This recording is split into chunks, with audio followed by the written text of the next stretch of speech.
Hey, what's up guys, Share Synergy in the vicinity, and today we are back with a brand new Marvel plot leak. Today we're going to be talking about a movie that I am really anticipating, which is Ant-Man and the Wasp: Quantumania. And yeah, Ant-Man 1 and 2 weren't necessarily like my favorite MCU movies of all time. I still enjoyed them though, but this movie, with its tone and the direction it's going, it is way different than the first and second Ant-Man movie. And I'm not just saying that because of the plot leak, I'm also saying that judging by the trailer I watched, because the trailer that they showed at Comic-Con actually got leaked and it's all over the internet. I'm sure you can even search it on YouTube and watch it. I actually read this plot leak a little before the trailer dropped at Comic-Con, and I feel like parts of this plot leak, I feel like there's truth to this, because I looked at this plot leak and I realized it took a lot from other plot leaks, so it's like a combination of a lot of different plot leaks.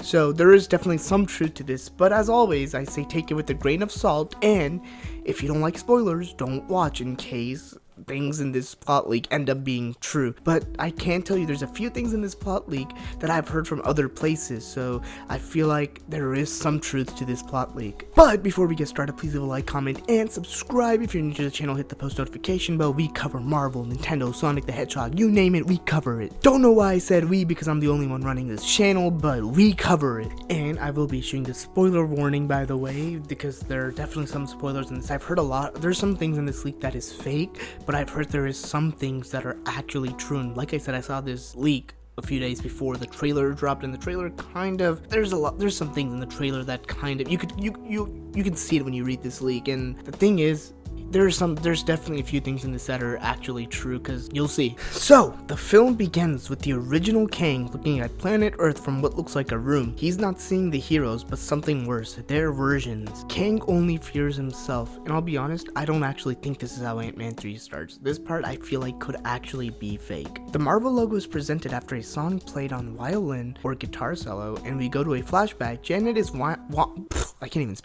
wandering around the Quantum King when she sees one of the Kangs. Feeling that he is a danger, she asks his intentions. This King replies that only time will tell. And I do feel like this part, there's probably some truth to this. I've actually heard something similar to this. In the present, Janet wakes up and feels Kang's presence. She starts to get chills and hears voices. The voices she hears are all Kang, who managed to reach the quantum realm and transcend into secret of time.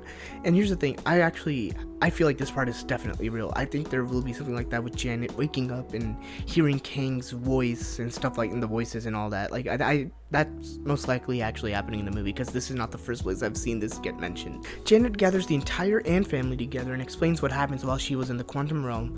Again in flashbacks, she said she could touch the fabric of the quantum realm and saw many times universes being conquered by the same man. Upon finishing her story, a portal opens and Janet is sucked into the quantum realm. Scott and Hope are desperate. A scene switch shows a dead Kang and another Kang with a purple weapon in his hand. Behind them are some heroes: Sam, Fighting Machine, I guess this is a translated leak, so War Machine, and Wong. I don't actually think this part happens though.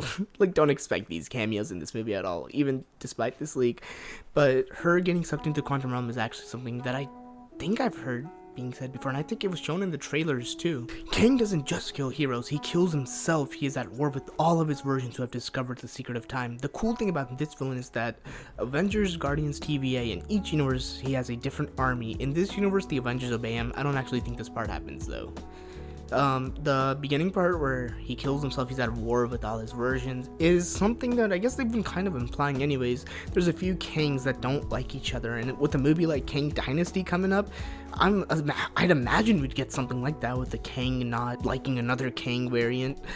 The Ant family goes to the quantum realm and discovers more about Kang's secret. He wants to reach the center of the quantum realm, where he can, in a similar way to his version of Loki, separate all realities and make them either unique or constant in Mobius. Kang Sabe, I don't know what that means, managed to create a technology that puts his life on loop whenever he wants. Now he wants to do that with all the multiverses by putting all the worlds in a constant loop.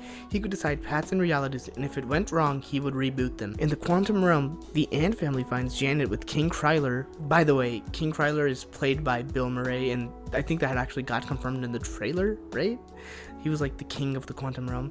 This is the softest part of the movie, as the rest will remind you of Infinity War, which is something I've 100% heard. This movie does take a giant dark tone. It takes a big twist, and most of the movie, if you like the Ant-Man movies, then if you're walking into this movie expecting a lighthearted Paul Rudd comedy, that's not what you're going in for. You're going in for something really dark. The Krylar King is raising an army against the Kang, or all kings, including a desperate king who has allied himself with him to destroy the most important, maybe the most important king. A plot twist is the MODOK, which is the Yellow Jacket. That is something I've actually heard, and that is probably happening in the movie. So Yellow Jacket, played by Carrie Stoll, is actually the one who's going to be playing Kang as well. So when he gets sucked into the quantum realm, it disfigured his body, and now he is MODOK. MODOK wants revenge on Hop and Scout, but Cassie convinces him that greater things are at stake.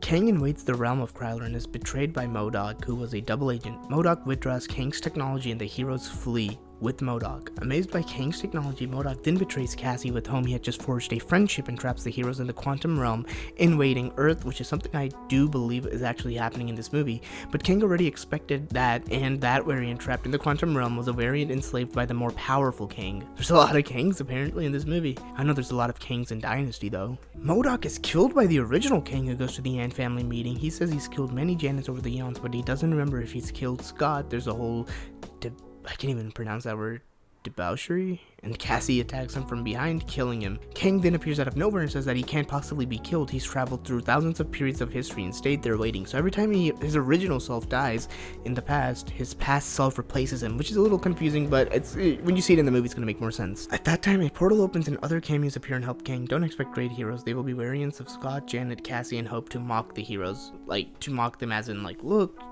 you're variants, obey me. Everybody dies. I don't know what they mean by that, because they all live. Janet, Hope, Cassie, Hank, Scott fall desolate to the ground and think about taking his life. When a flash occurs, the scene is too big and too significant to shock. However, it was all an alternative view that Kang showed to Janet.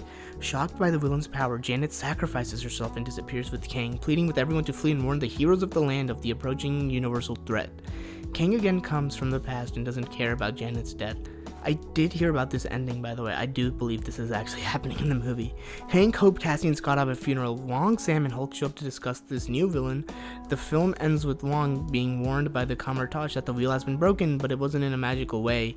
It's an incursion. I could kind of see that happening, but I feel like we'd hear about this even before. Like, if they were actually in this movie, we'd probably hear something about it, but you never know. Post-credit scene was recorded but not decided yet. The only more current one we have is Kang talking to his Pharaoh version, who is his right-hand man. They comment on Loki in the TVA. Seasons 2, Loki will attempt a revolution against Pharaoh King, which is not something I actually believe is happening.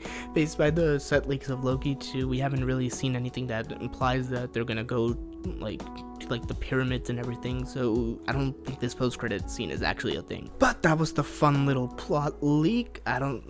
We'll take it as a rumor. Let's take it as a rumor. It's still fun to read these, and yeah, tell me what you guys think. Do you guys think this plot leak is real? Do you think it's fake? If you think it's fake, why do you think it's fake? And if you think it's real, why do you think it's real? And who do you think is gonna die in this movie, and why? That's all I have to say for now. See you guys next time.